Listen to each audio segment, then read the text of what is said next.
All right, now we're recording. So this is a short I got to do. I think I'm gonna call this one just walking through the woods, or walking through the woods with Jess, I think. So that's it. And sorry this stuff is unscripted, but that's the way it is. Maybe I'll script it later on in the future. I gotta put my other glove on because it is cold outside. I'm gonna hold this thing up and try to walk through the woods. So anyway, one of the things, and I just did a short too, kind of just practicing with some things, and it was definitely staged with a beaver dam, but this truck right here does ride very rough. So anyway, we got all that taken care of. So basically what I want to do, so I figured we can just kind of walk through the woods here, parked in a path that goes across here. There's a nice little creek down here. But one of the things I said in my introduction is that that I do want to talk about some politics too, and kind of my opinion on things. So here's what I'm doing. I got to watch where I'm going now too. But one of the things that has always kind of bothered me, and I'm not, it bothers me like other things bother me, but something that I had a question about, and I thought about this morning, and I said I want to bring this up. So one of them is that I know in the introduction I might have touched base on it, but I know that I alluded to it in one of the videos that I did, which was last night, which was the mash, making a mash that I'll upload here shortly. But wanted to do this one, walking in the woods with Jess. One of the things that I want to talk about is my journey of mental health.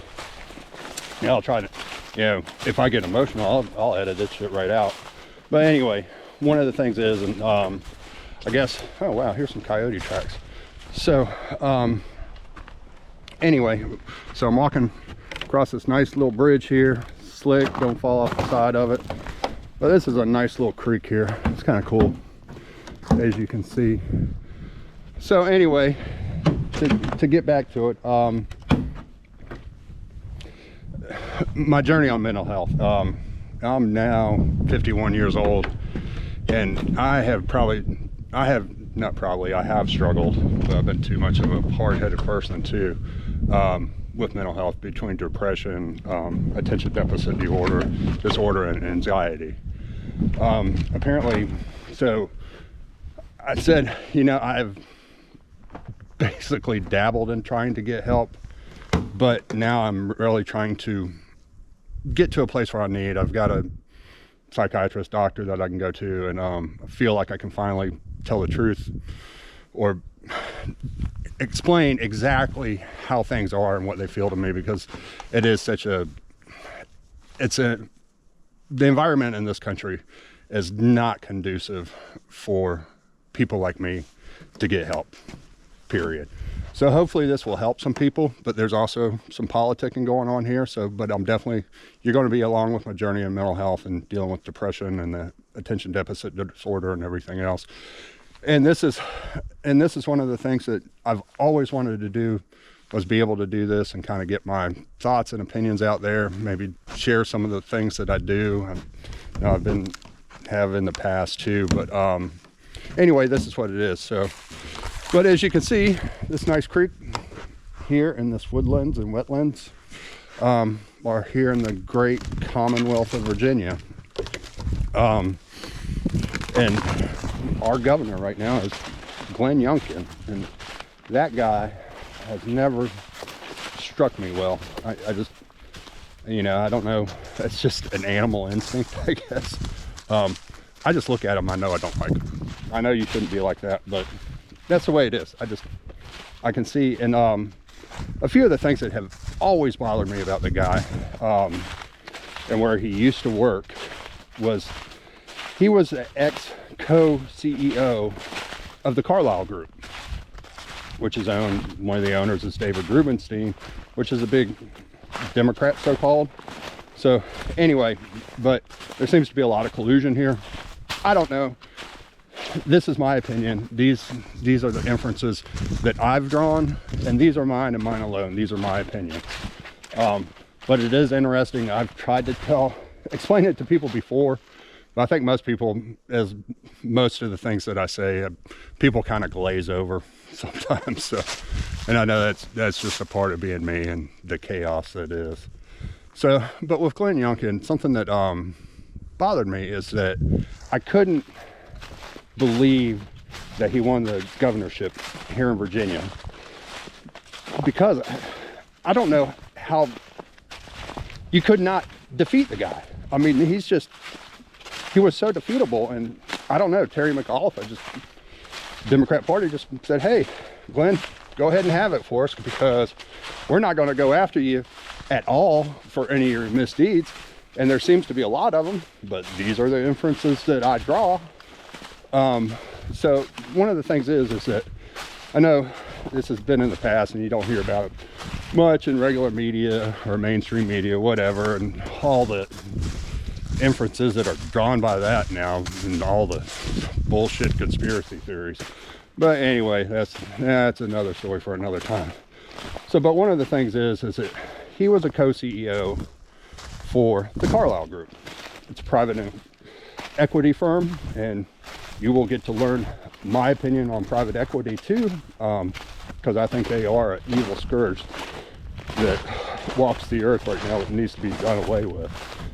But one of the things is that, and I'm sorry if I'm going out of focus, I gotta watch where I'm going to. I'm in the woods. So I'm walking up this hill here. You can kind of see it. So see down the hill, but it's pretty cool. I like the woods. They've always been re-energizing to me. So I'm gonna stop here so I can look. I got a nice vantage point right here. But with him being the co-CEO of the Carlyle Group, and there's some other fella with him, I can't recall his name right now, but I do know, one of the owners, co-founders of the Carlyle Group was David Rubenstien, that was apparently a big donor to the Democrat Party. I don't know, I haven't looked into it, but that's what they say. And you know what they say. So this is one of the things that I've noticed, that there was a lot of congressional investigations that went into private equity firms and their investment into nursing homes and the nursing home industry, which came to be where, they went in, they bought out these bought out these nursing home companies, and reduced staff and cut costs, sold everything, and really took away the care from people that probably needed it the most. So the most vulnerable in our society, they went after. And this is what I saw with our governor now, Glen Youngkin. This was his company. This is what he was doing. And right when this really starts heating up on the investigation, you start hearing about it in the news and everything else, it pretty much goes away, and all of a sudden Glen Youngkin doesn't work for the Carlyle Group anymore as co-CEO, and the other fellow I think became the CEO of the company. And you can check all this, I will too, but I'm pretty sure this is it, and I'm just shooting off the hip right now from what's stuck in my head. So anyway, he now says, okay, I have made so much money in this private equity business that I'm going to retire, and he's 50 something, and I'm gonna run for governor of Virginia. And this is right after, and I think right after Biden, a year after Biden got elected, because we're on an off cycle for most elections in the country. So this is 1 year after Biden was elected, and I think I don't know what, the people just did not like Biden for some reason. I don't know. So it seemed like he was a pretty good guy to me, and everything went all right, but that's just what I observed. But so Youngkin runs for governor, he wins. And of course he runs against Terry Mcauliffe, which I've had a few personal communications and meetings with Terry Mcauliffe, but that's been quite a while in the past now. But I never understood. Terry Mcauliffe should have had this thing in the bag. But I don't know if these guys are so entrenched in this private equity business that none of them can say anything to separate themselves from it. Because the way I see it is that Glen Youngkin probably had to leave the Carlyle Group because those nursing home deals were his. And he was probably the managing partner and CEO for those deals. So he's definitely, they're his deals because he's co-CEO. And, you know, the allegations that were coming out of this, they had old people sleeping in their own feces for days on end. And I'm like, are you serious? A man will sell all of his morals to take the most vulnerable of us in society and let them sleep in their own filth. That's nasty. That is just, I don't know what to say about somebody like that. They're not Christian for sure. They're not really even human. They're just machines that all they care about is money. They have sold their soul to the gods of money, and it's a shame. I mean, but the whole thing is that he became governor because he probably couldn't work for the Carlyle Group anymore, and to make these allegations and investigations go away into these nursing home debacles with the private equity firms, and which the Carlyle Group was a big part of it, kind of went away and you didn't hear much more about it. So I found that interesting. And then another thing that I found interesting, and that's, you know, it's kind of how it gets so convoluted in this political system in this country. I don't know, it's almost like there's, I don't know, ragtag dynasties, so to speak. They're not the dynasties of old Europe or the old world. They're just ragtag dynasties, and these just greedy asses that will sell everybody out for the sake of money. And that's, like I say, Glen Youngkin just never crossed me right. He just looks like a dude that would crawfish on you immediately. So anyway, so right after that, that Thanksgiving, which this is the November, right after the election in Virginia, and everybody's reeling about Virginia and getting the Republican governor because he went, you know, opposite of Trump and everything else, and blah, blah, blah, and all these statisticians and professionals that are supposed to figure this shit out for us and tell us their opinion, and we're supposed to go blindly towards it. And it doesn't seem like they're very smart anymore. But the Thanksgiving after that, there's just this weird little excerpt that I read in an actual hard copy newspaper. I think it's the USA Today. It's just in a little corner on like the 5th page, where Joe Biden is going to spend Thanksgiving in Nantucket with David Rubenstien at his estate. And I'm thinking, that something doesn't strike me well about that, because if Democrats are reeling that they just lost Virginia, which, you know, it kind of looked like Virginia was going solidly blue, but you know how that goes, because I think both parties just are so colluded with each other and convoluted and just in it for the money and the power anymore, because just the more you read, the more you like what the shit, man. So, but anyway, so Joe Biden goes to this Thanksgiving with David Rubenstien, which is the owner of the company that the new governor of Virginia, the Democrats are reeling against, just retired. The company he retired from. I don't know, man. It just strikes me really wrong, and and for Terry Mcauliffe not to have done it, I know he's got some dealings in his past too, and you know, he's definitely not a self-made man, and he definitely, from what I've seen, he needs to be the center of attention all the time. I think that's why I never heard back from him much from some of the things that I did.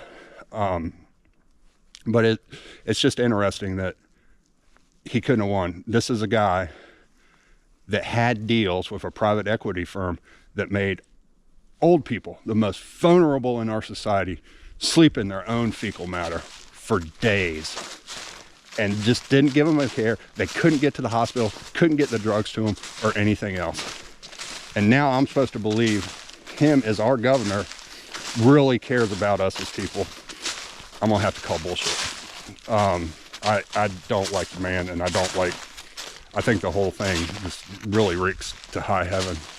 So anyway, that's my opinion. Ask me questions in the comments if you want to.